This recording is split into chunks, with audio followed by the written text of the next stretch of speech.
آپ صلی اللہ علیہ وآلہ وسلم نے سب سے پہلے بی بی حلیمہ کا اور اپنی والدہ کا دودھ پیا. اس کے بعد ایک لونڈی تھی صوبیہ، حضرت صوبیہ، ان کا دودھ کچھ دن پیا، اور اس کے بعد پھر بی بی حلیمہ سعدیہ کے حوالے انہیں کر دیا گیا کہ وہ ان کو دودھ پلائیں گی. 2 سال تک بی بی حلیمہ نے ان کو دودھ پلایا.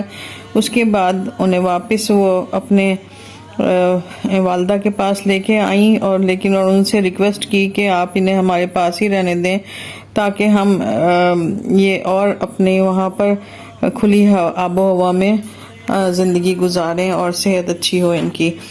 تو جب آپ واپس لے آئی تھی تھوڑے دنوں کے بعد، پھر 6 سال کی عمر میں آپ کی والدہ کا انتقال ہو گیا، اور 8 سال کی عمر میں آپ کے دادا حضرت عبد المطلب بھی وفات پا گئے. اس کے بعد آپ کی پرورش کی ذمہ داریاں آپ کے چچا اور بنو ہاشم کے نئے سردار حضرت ابو طالب نے سر انجام دی. حضرت محمد صلی اللہ علیہ وآلہ وسلم نے حضرت ابو طالب کے ساتھ شام کا تجارتی سفر اختیار کیا اور تجارت کے امور سے واقفیت حاصل کی. اس سفر کے دوران ایک عیسائی راہب بحیرہ نامی تھا، جس نے آپ صلی اللہ علیہ وسلم میں کچھ ایسی نشانیاں دیکھی جو ایک آنے والے پیغمبر کے بارے میں قدیم انسانی کتب میں لکھی ہوئی تھیں،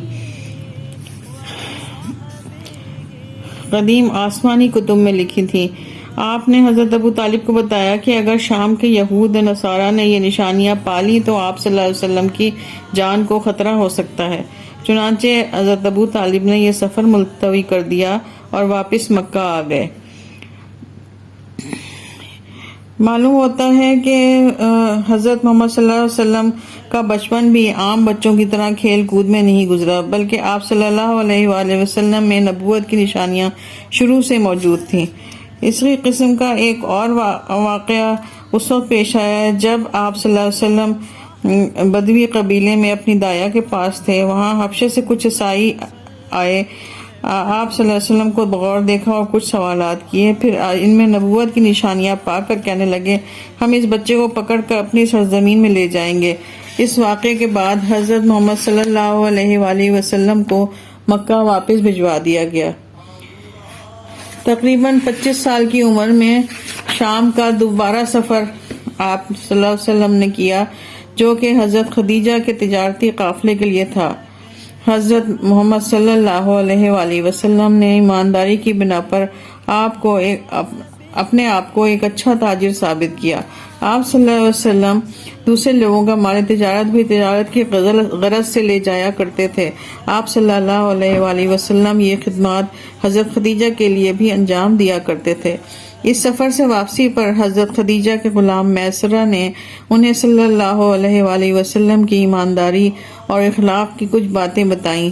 انہوں نے جب یہ باتیں اپنے چچا زاد بھائی ورقہ بن نوفل کو بتائیں تو ورقہ بن نوفل نے کہا، جو باتیں آپ نے بتائی ہیں اگر یہ صحیح ہیں تو یہ شخص یقیناً نبی ہیں. حضرت خدیجہ حضرت محمد صلی اللہ علیہ وآلہ وسلم کے اچھے اخلاق اور ایمانداری سے بہت متاثر ہوئیں اور آپ صلی اللہ علیہ وسلم کو شادی کا پیغام دیا، جسے آپ صلی اللہ علیہ وآلہ وسلم نے حضرت ابو طالب کے مشورے سے قبول کر لیا. اس وقت آپ کی عمر 25 سال تھی. حضرت خدیجہ قریش کی مالدار ترین اور معزز ترین خواتین میں سے تھیں. حضرت خدیجہ سے آپ صلی اللہ علیہ وسلم کی 4 بیٹیاں حضرت زینب، حضرت رقیہ، حضرت ام کلثوم اور حضرت فاطمہ پیدا ہوئیں. مولانا محمد وعلى آلہ وصحبہ وبارک وسلم.